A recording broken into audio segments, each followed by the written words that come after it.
It's with great pleasure that we're able to introduce to you the SIGGRAPH 95 keynote speaker, Steve Jobs. As many of you know, Steve co-founded and was chairman of Apple Computer. He led Apple to become a $2 billion company, during which time he co-designed the Apple II and led the development, marketing, and manufacturing of the Macintosh and LaserWriter printer. Steve also co-founded and currently serves as chairman and CEO of Next Computer.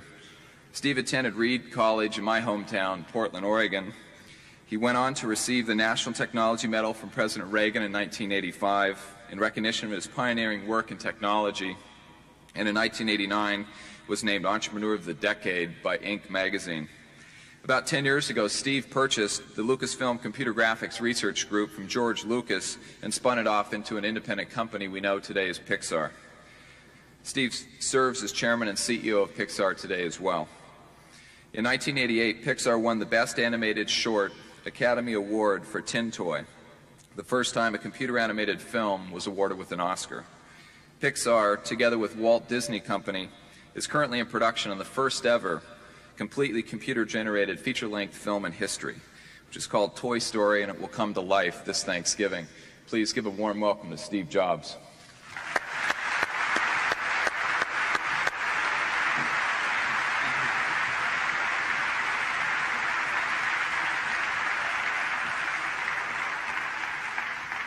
There's going to be a test on that last stuff after this keynote. Can we? Okay, great. I'm really privileged to be here this morning, and my colleagues and I feel really special to be able to talk to you today about some really exciting stuff. I want to talk about three things today. The first one is the centenary. Second one is scale and complexity.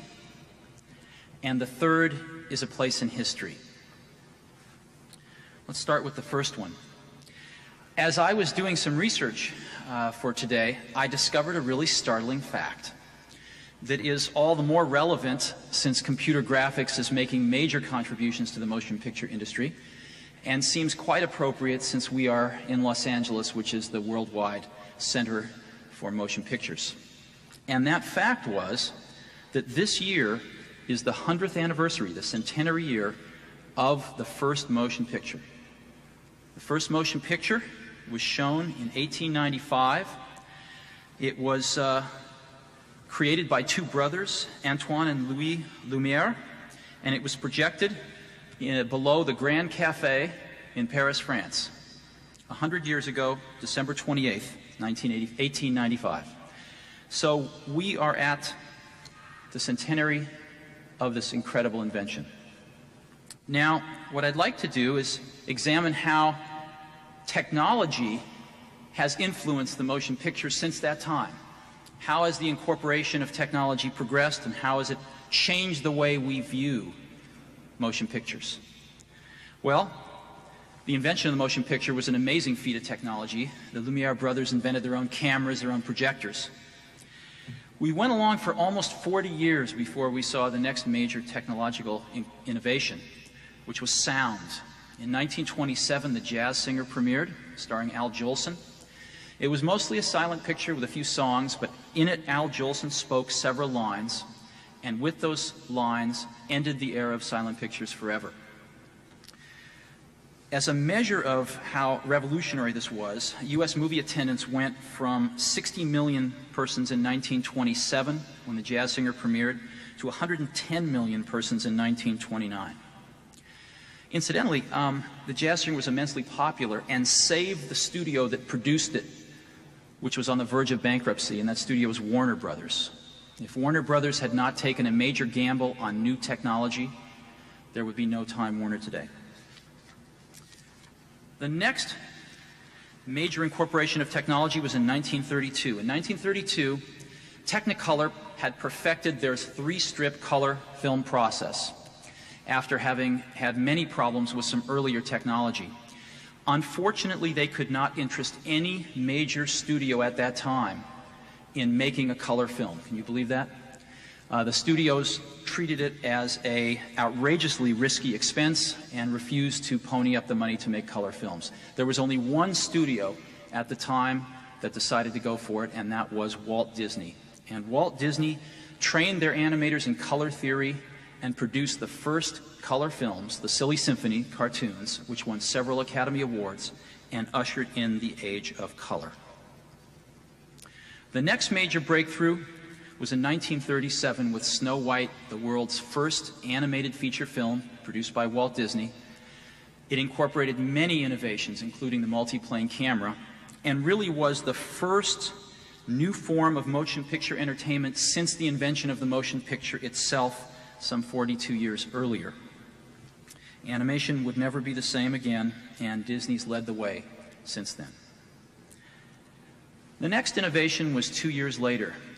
While there were a half a dozen live-action films which incorporated Technicolor before The Wizard of Oz, none of them were either commercially successful nor did they ignite the public's demand for color. The Wizard of Oz changed all that and became the icon of bringing color into live-action films. We then progress almost 40 years before the next major incorporation of new technology, which was Star Wars in 1977.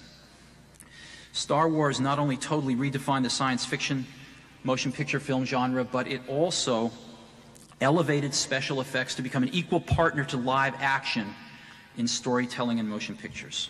Now, although Star Wars' effects were produced pre-computer graphics, they really opened the door for everything that followed, and we are still living in their shadow today. We then progress a little over a decade to Terminator 2.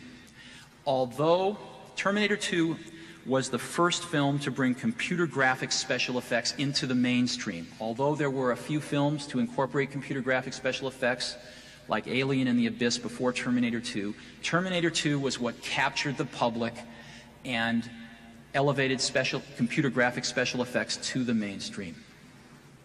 This was followed 2 years later by Jurassic Park, which carried the art a little further and created the most commercially successful film of all time because of the computer graphics special effects.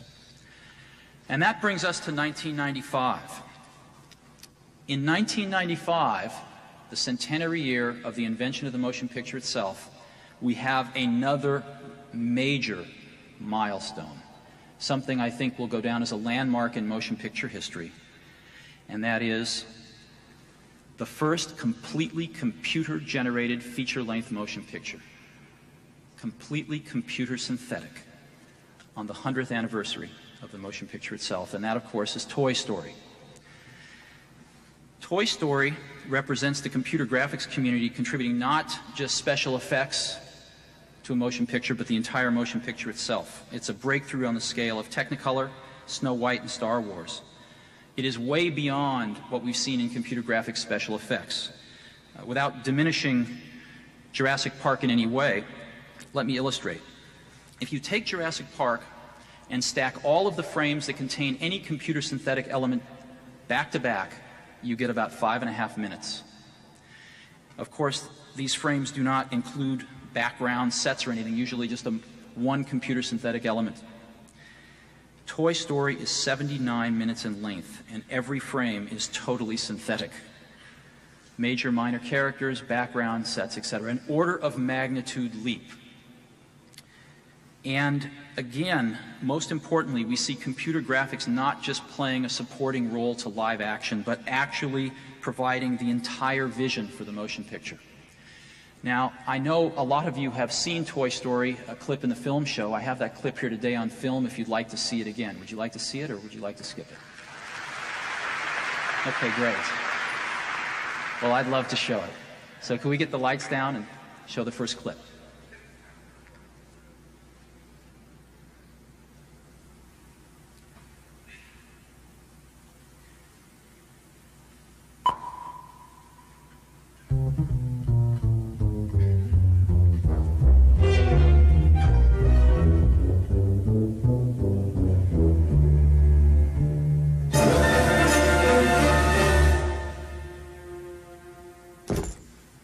Sergeant, the establish a recon post downstairs. Code Red.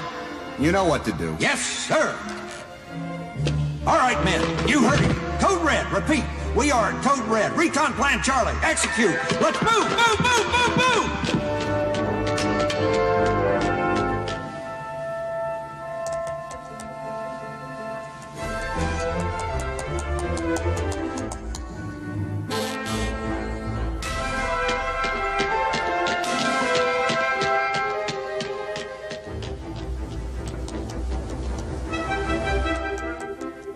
Okay, come on, kids.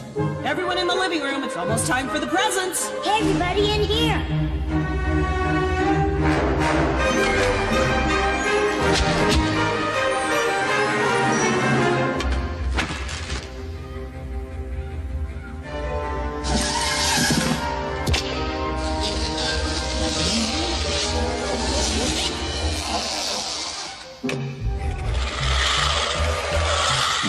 This is how we find out what is in those presents.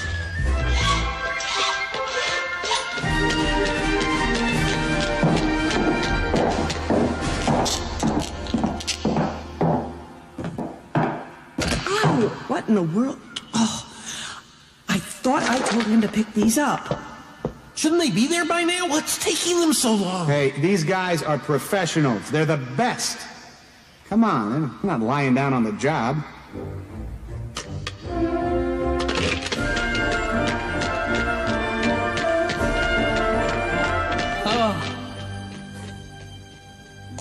Go on without me. Just go. A good soldier never leaves a man behind.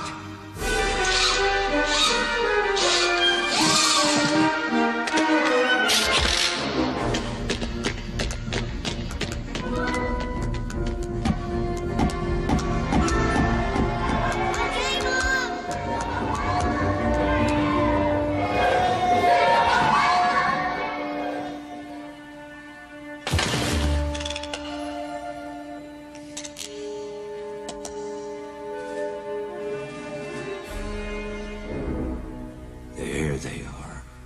Come in, Mother Bird. This is Alpha Bravo. This is it. Come in, This is it. Quiet, quiet, quiet, quiet. All right.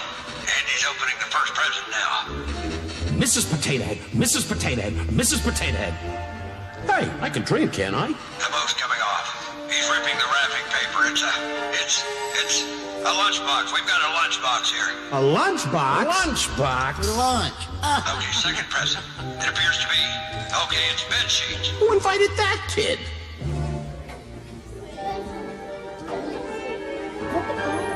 Oh, only one left. Okay, we're on the last present now. Last present! It's a big one. It's a board game. Repeat, battleship. Yeah, all right. Hey, watch it. Sorry there, old spudhead. Mission accomplished. Well done, men. Pack it up.